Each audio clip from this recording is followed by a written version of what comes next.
I must say that looks lovely too. It's very useful. Is it nicer than the IUR, or is it the same? Or the San Ewan thing? They're all much of a muchness, are they? Yeah, it's smaller and cheaper than most, but actually it fits in your pocket, which is Yes. very convenient. And it does the ordinary tape or the small tape? 90 minutes, which is slightly shorter. I see. But it's the ordinary size tape. Yeah, It's not the micro No, cassette. it's the ordinary size. One problem is that when you have lots of other noise in a noisy restaurant, for example, Yes. I've done that occasionally. It's very difficult to hear it back, but for general purposes. But you would then play it in you have a machine to reduce the noise and you play it back? My son has a machine that supposedly reduces the noise. And I it don't doesn't. quite believe it. I wasn't able to call your son by his name. Ethan. Yeah, Ethan. Ethan. Was that? I guess he didn't recognize your voice at first. Another bit. He's having a difficult time. He was transferred to. Yes. He's in film school. And instead of studying Jane Austen, he's studying Orson Welles. I mean, whatever. He's making movies and Yes. things like that. enjoying Yes, himself. yes. How many words is this going to be? 600? No, I would say probably more than that. Really? Yeah. Well, it's not a news. No, it'll be as much as we talk, but 800. We could talk about anything, although obviously I we didn't should. know. I thought it was going to just merely a news item. No. We'll just. You know, laughing. That's how it X, Y, or Z is in town laughing. Is it promoting his latest production package? Quite the opposite. As a matter of fact, I did want to talk about the book, but I'm glad I picked up the New York Review. Yes. So I thought it was a very interesting piece. Actually, it had a lot of writing. That's a lot of writing. Oh, yeah. It was spoken at the Chicago prize-giving ceremony in November. It was written for that. It explains its odd, a French writer called Saint-Beuve, it's a conversational term. But it's very nice of you to pick that up because we could talk about that. Right. Well, one thing that's good about it is that it really does, I think, answer a lot of questions that one might have asked about why you wrote this book now and why, in fact, you're calling it a novel. Yes. A lot of it is this, but I thought perhaps we could take off a little bit Yes. from it. His ambition to be a writer came first, that it was until some true impulse possesses me that you couldn't start writing again. No, it wouldn't. No, I said something quite different. Running together two things, Mel. Okay. The first thing I'm saying is so strange that one should have wanted to be a writer before having anything to write. Yeah. It's very cute. I like it. It's very. The other thing is that one begins in an artificial way, right? I do. Mm-hmm. One arrives at what I know when I'm going to write a book. I tell people I'm going to write a novel. And you were carrying 3 or 4 ideas. Could you trace back this particular book? Yes. And the first impulse to do it as you did it? If I was to disentangle one impulse from the other, it would take too long. The very first impulse occurs at the very, very end of the... I mean, at that point you didn't know where the book was headed when you got to that? No, you talk about impulses, that Yeah. idea of a person arriving, Mm-hmm. a disturbed person, arriving by night train Mm-hmm. at Salisbury. That was an old, that's one, that's your book is, made of so many. So the book ends with one of the earliest ideas. Mm-hmm. Was that passage all written before then, or no? No, you carried it once. Could you at all mark the point when you sat to act on? It just began, as I said in the book, that I began to write. I wrote the beginnings of many books, as I always do. And about kidnapping that goes wrong. The wrong person is kidnapped. The person who's kidnapped, in fact, is the builder, a house builder, the holiday house builder, rather than the man who is trying to beat down the price of the holiday house builder. A mistake is made, a horrible mistake is made.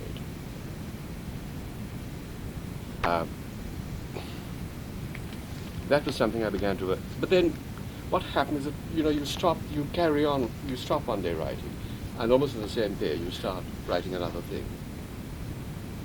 And I began to... That's an enormous leap from the kidnapping Yes, story to what as I said, there are many ideas. One carries many ideas at once. Let me see. I think I actually have it here. That was one book I began to write. Mm-hmm. Then I turned to this account of the lady arriving at Salisbury station. I knew how that scene was going to begin. And I I began to write several versions about the cubicle story. I began to introduce the novel proper ends. And that scene where the driver says she's gone back. Mm-hmm. It's the first time he meant it's not making sense. That's such a very, very early impulse. To me, that came about 12 years ago. Mm-hmm. And finally, in this entirely different book, Lightning and Arrival is this. Uh-huh. The works of the imagination are so nice. But what point did the title and the plot arise? Is that after you began writing it or before? Oh, and I always, since I wanted to, as I said, Yeah. Does that make sense? Any of this make sense to yes, you? Oh, yeah. Mm-hmm. I guess I'm just trying to... Let me also say this, that I don't want this to be put as I'm boasting about it, saying it because you haven't asked. I'm saying, and I want you to assume that your question is asked. I don't want to be spouting it myself. It's not all that it's relevant. Many writers have taken a lot of pains to establish their own personalities, which is more than establishing their own personalities, which is establishing, as it were, sensibility through which the narration, through which the world is seen. Mm-hmm. All establish their personalities in their writing. There's one passage in your about quoting Proust. One bestows on private life and conversation, however refined it may be, as a product of a quite superficial self, Absolutely. not the innermost self, which one can only recover by putting aside the world and the self that frequents the world. Yes, And yes. clearly you identify with... Very much so. And I found it so odd that Morgan should have said the same thing about his writer. Right, such a range of people, Yes.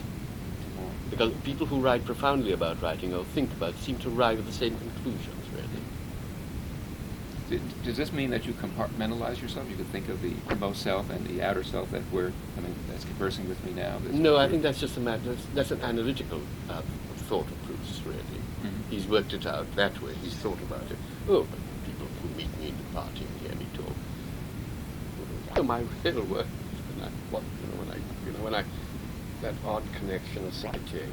The side effect here, though, is that more than in your other novels, Yes. you are apparently drawing upon Yes. not only autobiography but also inner feelings, so to speak. Now the thing about that, Mel, is this.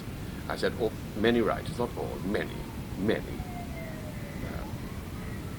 have established their personalities, so you know the kind of person who is seeing, through whom you are seeing the world.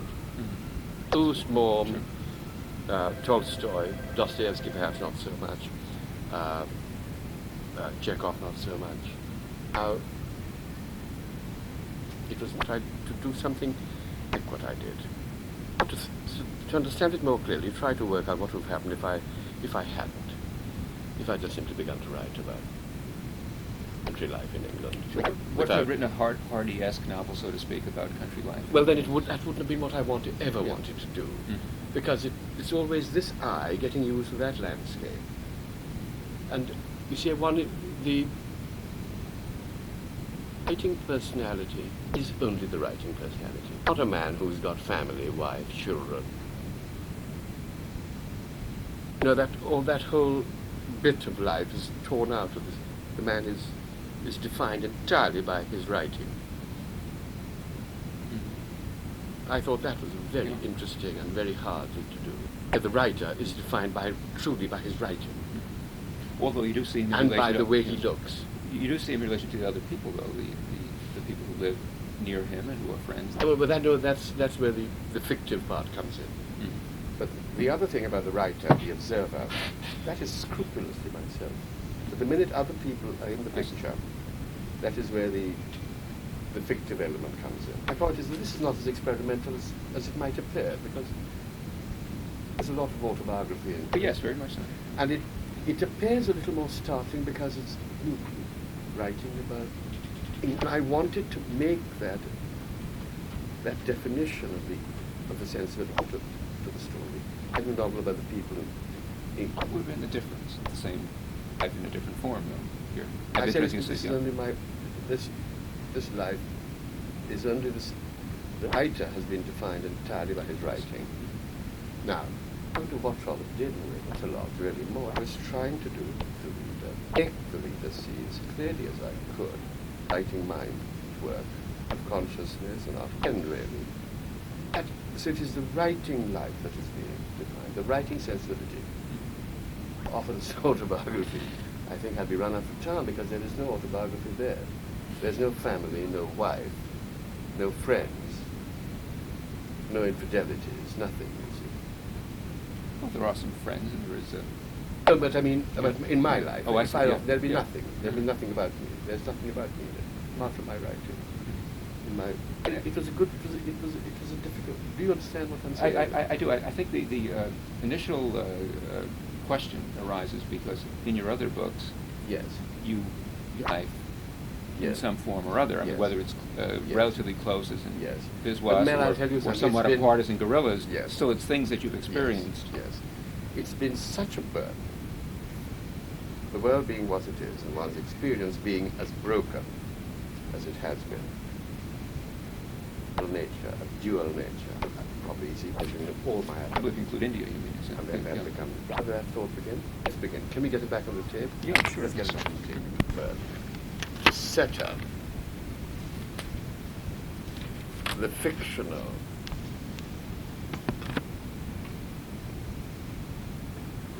scaffolding whereby someone like myself is doing the writing or the observing in the other work. In this book, I do it in my own person, closer to the truth, because this is a particular experience I want to write, and I blend that in with my fiction. So it might, I don't see it as being too extraordinary. In fact, some people in England say it isn't as extraordinary as I pretend it is. Did some people, in fact, say that it was very experimental and extraordinary? I wasn't aware of that. I think some people, there's been some comment about the oddity of the form. Yeah. But people say it's autobiography or fictional thing. It's not autobiography. It is this odd way. The autobiography is illusory because the life, the doing life, the family life, the life of the affections is not there. One thing that's curious about it is that the first time that you're approaching it this way Yes. is in effect your first, except for Mr. Stone, Yes. it's your first book with an English background. Yes. When you handled other areas, whether it was Africa, India, Yes. whatever else, it was Yes. always Yes. from the other point of view, let's say. Yes. Was there anything about dealing with England that made you want to use this approach rather than your... Yes, because I've lived in England for so long. I had to do something. If I wanted to do something. And I'm very glad to do it in a rather simple way. That simple material, that fairly, a car driver, farm workers, the garden, the garden. I thought that came during the writing. That's the beautiful thing about imaginative writing. When it takes so, it takes you to unexpected places. One is you write with, you know what you're setting out to do with one section of your mind. But the writing catches fire and you are taken to unexpected places. The theme of the arrival. I'm going to take arrival. The theme of the garden. Many kinds of gardens. Plantation gardens in the Caribbean. Plantations in the Caribbean. Allotments in England. Manor gardens, declining into allotments. Farm workers' gardens. I was a little nervous about it when I discovered that the theme was so dominant. I thought it would be, when people would say it's no more than, we must cultivate one's garden. But It's oversimplifying it. Exactly. I thought people might say that I'm trying to think if you've dealt with gardens before, and nothing comes to mind. It's a motif in other books. Exactly. But this just came out. The arrival, of course, has appeared quite. Yes, it's appeared constant. That's some of the themes in one's work. They occur very early, and one can never get rid of them. Such as departure and arrival, to deal with that. I would say Arrival, really. Arrival. Arrival is... what about Arrival in the book about him?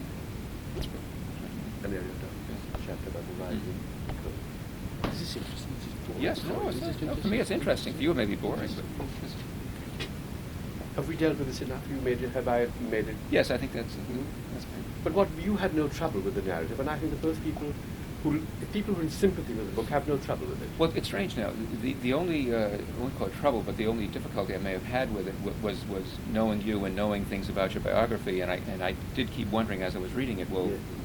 what is the nature of the beast? I mean, is it a novel or is it a autobiography? On the other hand, most people who read it, though they may Yes. indeed be familiar with your work, Yes. will not go in saying, well, this is so, and therefore where is the thing Yes. development? Yes. That it should not bother most people. Though I Yes. think it seems to, the few reviews I read in New York anyway, Well, people have to say, it's all, you have to write they want about categories. things. They want Yes, you have to.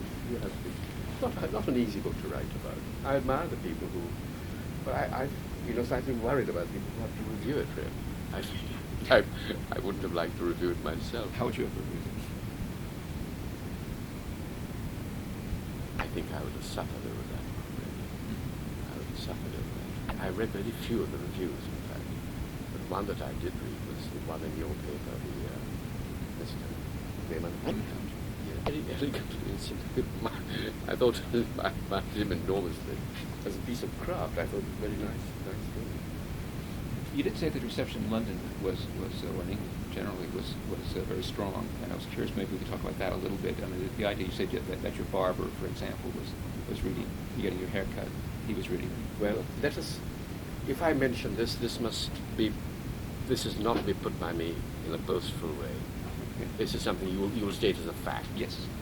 It is in the bestseller list, and it's never happened to me to be in the bestseller, to be at the top. Never. No, I have been in the list before, but in the lower reaches. I'm at the top, and it's still there, and it's staggering. How do you explain that?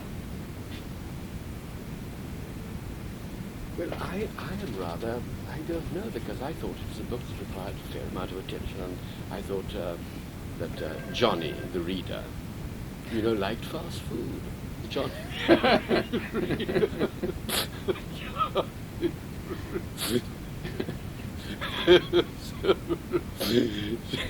Well, he still does, but occasionally he wants a good meal, right? Exactly. So if you go to buy some aspirins for your journey, and there's a man in the shopping bag, and there's your book in his basket behind you, and there's a man in the barber shop who is reading your book. It's staggering. Is he reading it because he knows you, or he's just reading it?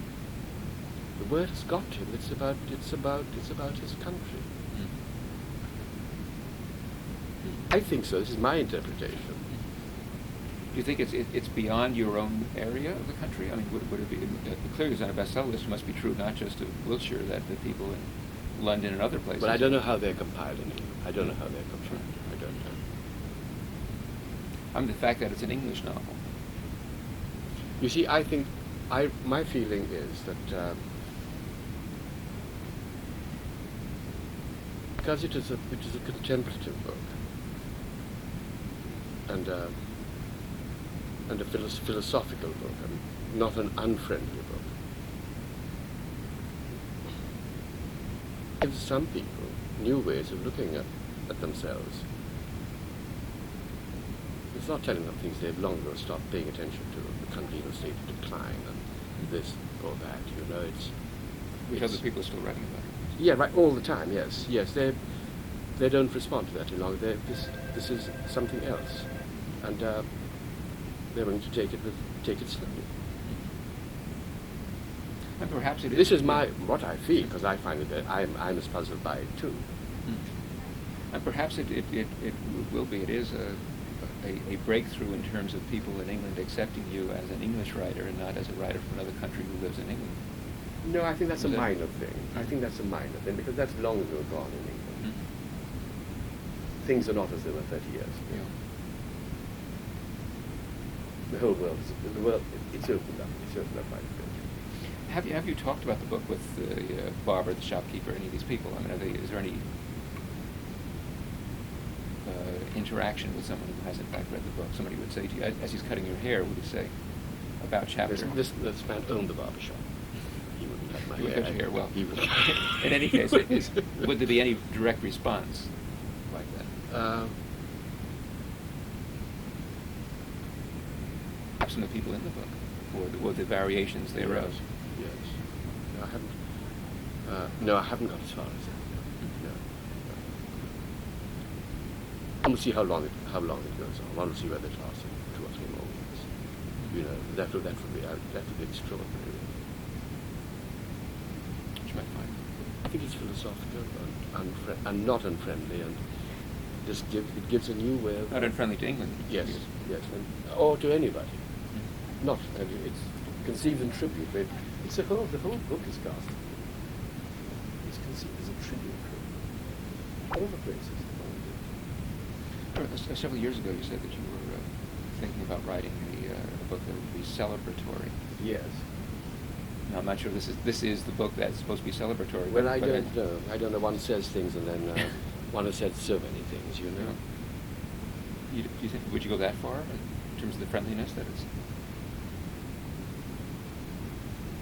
I suppose it is so true. I did so feel cherished for those 10 years in Wiltshire. At the land, I actually liked. You saw my house. You know, it was a very small little cottage. It was just a happy accident, a small cottage, nice setting, and it was very, very restful. Yes, in my life, I felt all right. Do you still live in Wiltshire too now? Yes, not feeling so good. It's not feeling.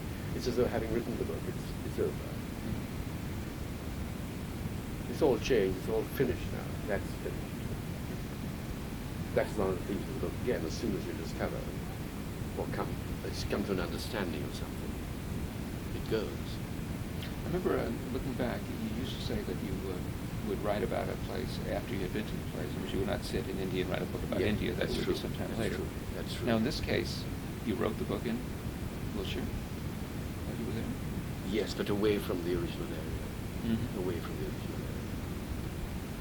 It has to have. It's nice to that exist removed, in the mind, you see. Mm-hmm. So there's some sifting going on, and the heart and the memory do a little blending. Well, in this case, you certainly are closer to the, geographically speaking. Much closer. Much closer. Much closer. Yes.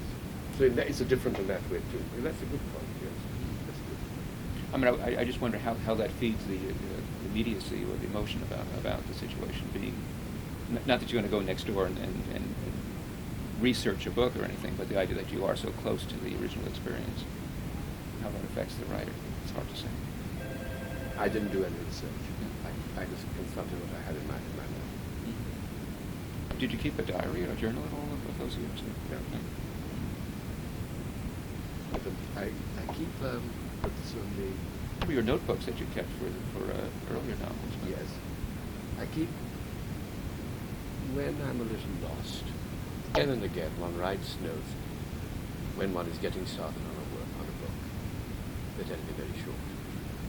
Then again, my notebook is taken up again some years later. So one little exercise book has lasted, I've just come to the end of it. It's lasted 14 years, perhaps 13 and a half. And hasn't yet given birth to a book? Oh, many of the books have contained it. Many of the books have contained it. So would it be possible, even in this case, to go back through your journals and find roots or points where things were inspired? Yes. Was there ever a serious false start on this book years ago, or many false starts? Many false starts. I came across a folder with about 5 or 6. Mm-hmm. Yes. Can't you write again about having opened the door? I don't know.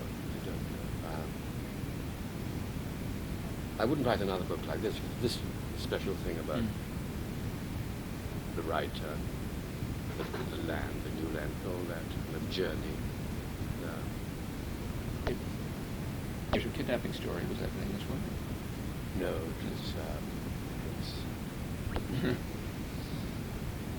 Have you read many books about the writer's journey? Has that been Yeah. and interesting. A very bad reader, Mel. I very seldom finish a book. Mm. I read a lot. I read constantly, but I read about 5 or 6 books at a time. I remember years ago you were actually a reviewer. You would write. I think that experience is so burnt that I've celebrated them since by not reading to the end. Mm-hmm. If you don't have to write about it, why read it to the Exactly. end? I've read certain things to the end. I've read Balzac and Shakespeare Anything in the last 100 years, though? and Wuthering Heights. Between the decline of Rome and the Renaissance, a very, very interesting, very, I think, decadent period in Western art. By the way, John Russell and his wife are among the people coming to dinner on Friday. Do they want to see me? Yes, he does, very much. Yeah. That's not for this. That's not for this. But it just reminded me. No, he knows you. Yes, we met in Dallas. Yes. No, he was the Yes. and his wife too was an art historian. What's her name? Rosamund Bernier. I thought there was another wife called Vera or something. I don't remember that thing. That's the one who this is getting off our to talk, Yeah. but she does a series of lectures at the Metropolitan Museum that are like the most sought after show in town, as they say. She speaks on all various, just art. Really? Star. In any case, to get back to this. Let me look again. Does it make sense what I've been Oh saying? yes. Hello.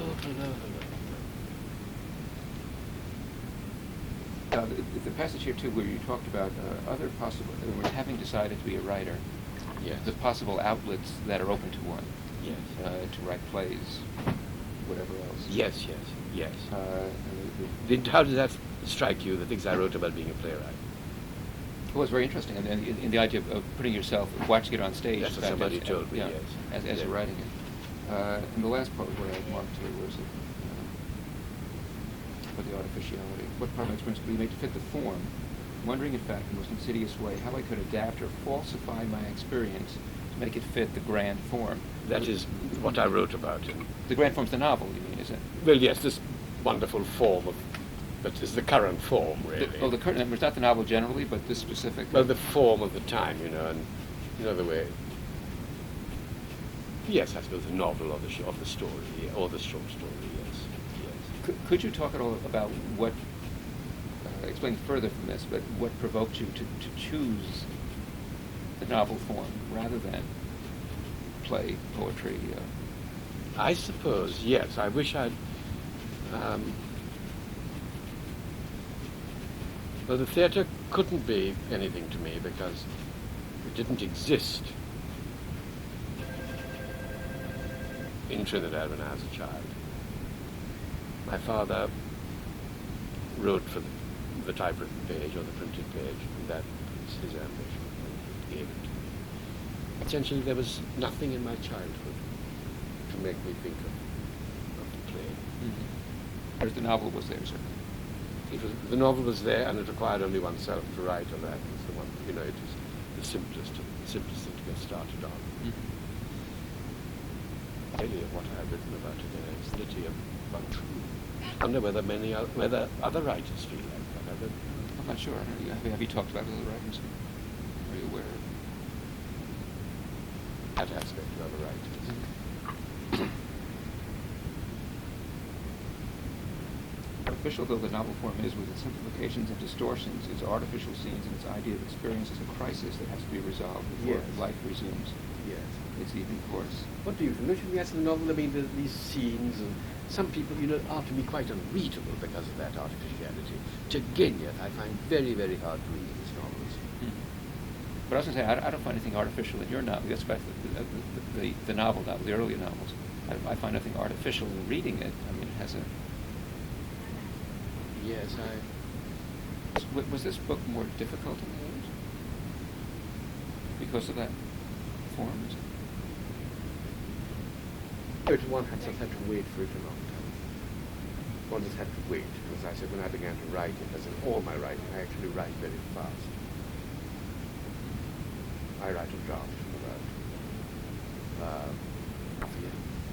literally my heart sinks when I start reading some kind of novels.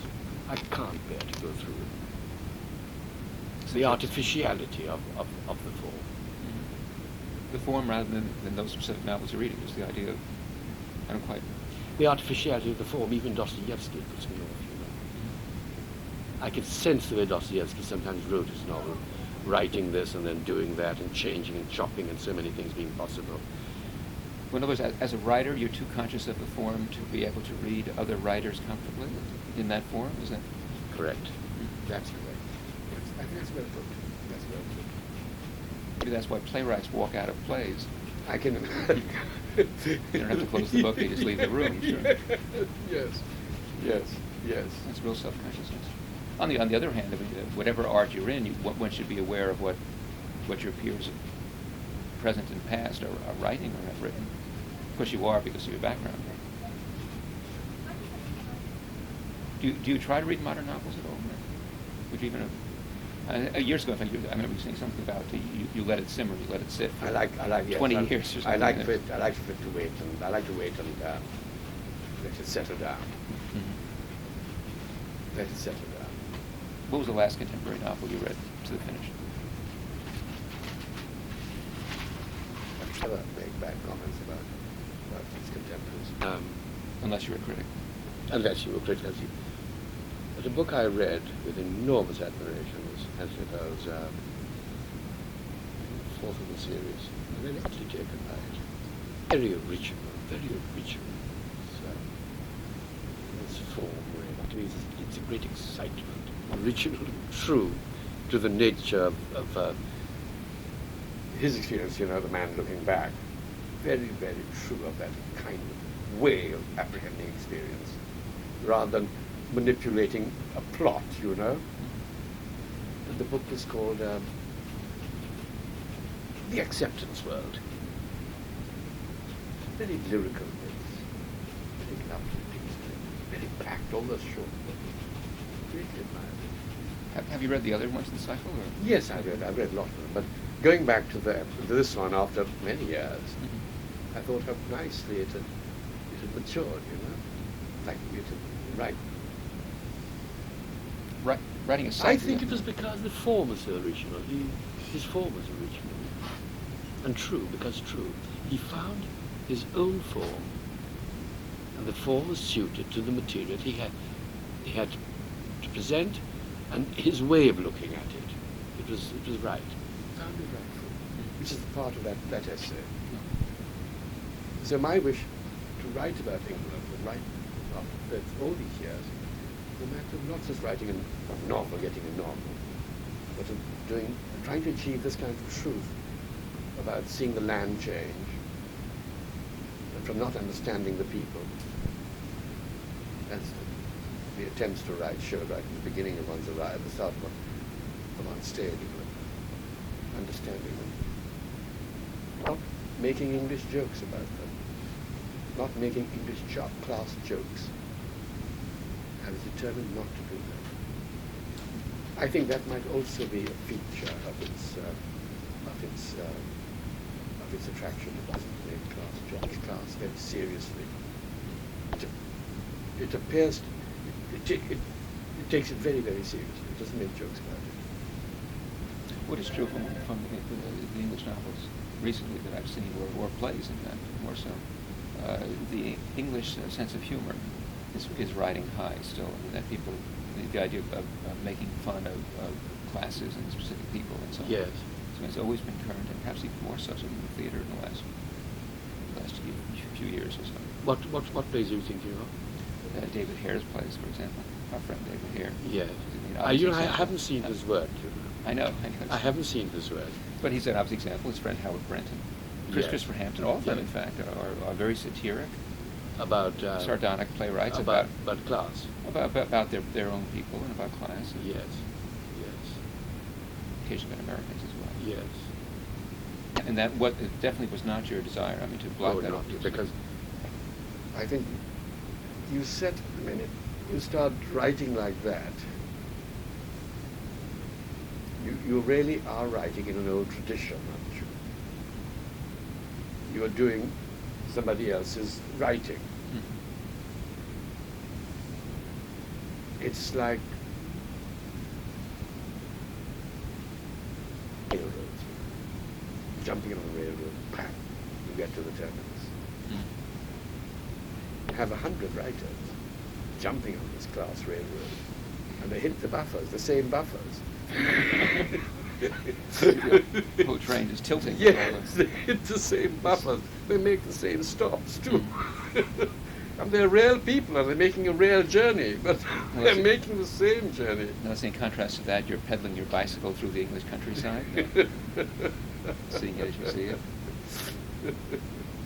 it. You really do feel affection for the people that you're writing about, for the various workers in the field and the I have never written about. I've never written about. I would say, in adult life. And adult life begins when I was about 30, a little before. Ever written, even in my journalism, about people with whom I didn't feel sympathy. But in a way, it's. And I'm thought to be a tough writer. I was just going to say that. But I'm very soft. And you see, if I go and meet someone, I spend so much time trying to see the world through his eyes, from his point of view. And I very often succeed. I can see it very clearly how he looks at things. It seems to me that sometimes you're more sympathetic than other times. I mean, the one book that doesn't immediately come to mind is Gorillas, which has I would say, harsher, more critical attitude towards some of the characters than some of the other books. Would you not agree? Or? No, the book is full of. Gorillas is about murder. It's an act of murder, and that's a terrible subject. Not murder as a gay, or. But the extinction of a life, and it's about horror. And I made a television film in London about me for this book. It lasted an hour, and the producer, she did it all herself. Chose something from Gorillas, right to, and I was very what an actor read it out. And oddly enough, a bit of the actual act of murder. Horrifying scenes. Then he has a dream at being among stone sarcophagi. Woman producer, it doesn't that. He has a vision. But if you use this, you must just say I meant, and you will have. I'm just defining it for you to find it and use it. And then he moves up from that. He isn't lost. He understands that he's real, but he sees himself in a catacomb with dead women who are not dead, lying in stone sarcophagi, and one of the dead women gets up, turns out to be scarred like a Somali woman in London, and the lilies fall all over her. XIV, which is out a hand to him and says, "Nigger, give me a dog." And the man thinks, betrayed again, even now. The actor who read it was Roshan Singh, who did the thing, yes. Yes, who did the thing. Yes, yes. As we refer to it. Yes, yes. This strikes me as my thing. I don't think I've been able to write about it. You see, it wouldn't be worth my while to write about people if I wasn't sympathetic with them. It's curious, because certainly your image, and again, I'm not so sure whether this isn't so much the, so to speak, public image as you as an artist. Yes. But the image certainly is of you being a very acerbic Yes. person. Yes. But it helps people. Critical. Yes, people need these pictures, and writers have to live with these myths about themselves. But you're saying that in your books you feel, in your art you feel. I said since I've been adult, I've not written about people without being able to adult. Soft, in fact, you said before, was a word interesting. Hmm? Soft was a word that you mentioned before. You thought you were. Did I? Yes, I said yes, a bit of a softy, really. Because I can meet very dreadful That's- people or politicians and end up seeing the world through their eyes, seeing their frailties, their needs, and somehow once you understand that, you write through, you write. But that's the novelist's gift, isn't it? The gift of Well, looking empathy. Looking back through your work, is there anyone that you would say would not, any major figure that would not qualify, that you really just did not have sympathy for, did not want to have sympathy for? Even when people have been funny and I made jokes about them. Yeah. Bend in the River. Bend in the River, certainly. All those people. The reason for that, you see, Mel, is very simple. All these things are aspects of oneself. The only person you have to refer to in order to understand other people is yourself. The point is made in the book very often. So aspects of yourself occur with all the characters, aspects of oneself, or contain aspects of oneself. Including that. And this gives, in fact, one's work a great unity right through. Because one can underwrite about these aspects of Including the character in Gorillas, who seemed to me that the furthest removed from. they're all part of it. I can conjure up a name of someone who seemed to be at a departure. I said the Gorillas was the first one to come to mind, but I suppose the others know that. In a free state, all those people to me, a lot of affection, all of them. That Indian arriving in Washington, was it, in All that story? All of them. And even going back Well, to you Mr. see, you Dunlop. go to a place like Africa in 1966. People are behaving badly. But the future is so obvious and patent. One is so frightened for the people around one. You can't be angry with them. You have to write about them in this other way. Well, is there at all a distinction? Or that colonel looking on with his hotel, with those people. It's rather horrible. It's horrible. It's horrible for him too. Is there a distinction that should be made between your fiction and nonfiction? When you do your nonfiction books, and you have to give a portrait of a political leader or man of the street, whatever it would be. Yes, there's always a distinction there between fiction and nonfiction. A work of fact has clearly defined boundaries, and they are the boundaries as the writer defines them. Fact is fact. It begins at A and it ends at, shall we say, Z. That's fact. It's within the frame. A work of the imagination has so many, is much, much more. It directly intends. If it doesn't do more, then probably it isn't very good. It has all kinds of other elements of which the writer is not aware. That is why when people review your books or say things about your novels, especially novels, you have to, not in the sense of taking tips, but they're probably seeing something there. More with the novels than with the. Oh, nonfiction. absolutely, yes, with the novels. There is that, the novel deals with the imagination. A work of the imagination attacks the imagination. When you read a work of the imagination, you're invited to enter, to have an adventure. You're reading a work of fact, you're getting facts. There is a difference, isn't it? One, you live within one. You live within one. Except, of course, in your nonfiction books, Yeah. you're going far beyond facts. I mean, you're giving points of view. You're discussing attitudes. It isn't journalism. Yes, but you're not in. But one is invited to witness. Really, one is asked. You asked to witness. Well, you are our witness in your nonfiction books. Yes, and you are asked to be a witness with me. But in a work of the imagination, you're being invited to enter. Or what about the question of empathy, which we talked about then in the fiction? Do you feel that at all when you're doing nonfiction? Do you have to, or do you necessarily empathize? Oh, you must feel empathy too. With all the people you're talking to? Yes, because I find journalism that's really, really hostile to the people. It's interviewing or something. It's silly. I went to Grenada at the time of the American invasion.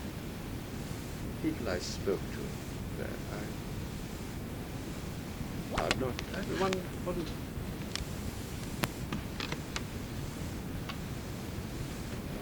one tried to understand them, how they could become communists at a little island, how they could develop their ideas. One tried to understand them. Did, and some of them were really quite pathetic, you see. Became figures of pathos. Did you read my Grenada piece? It probably wasn't right. It was in a paper called Harper's. I don't think I understood it. It doesn't appear in the New Yorker or the New York Review. I understand. Those are your two Is prime... it clear now, is what I'm saying, or is it difficult? Well, I'm still trying to understand the thing about the... because I can understand empathizing with all the characters, but when it comes to the nonfiction, what if you're talking to a dictator? I mean, someone who you would have no respect for? I haven't met one. Haven't met one yet? I haven't met a dictator yet, no. Yeah. No.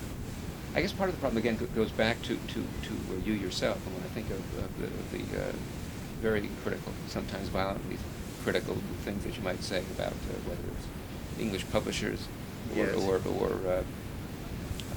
know, countries intruding in other countries and whatever else. Yes. That when you speak it, certainly, yes, one doesn't always detect the sympathy within the cynicism, let's say. And I think what you're saying is that in your nonfiction books... I think the writer is always different from the speaker, you know.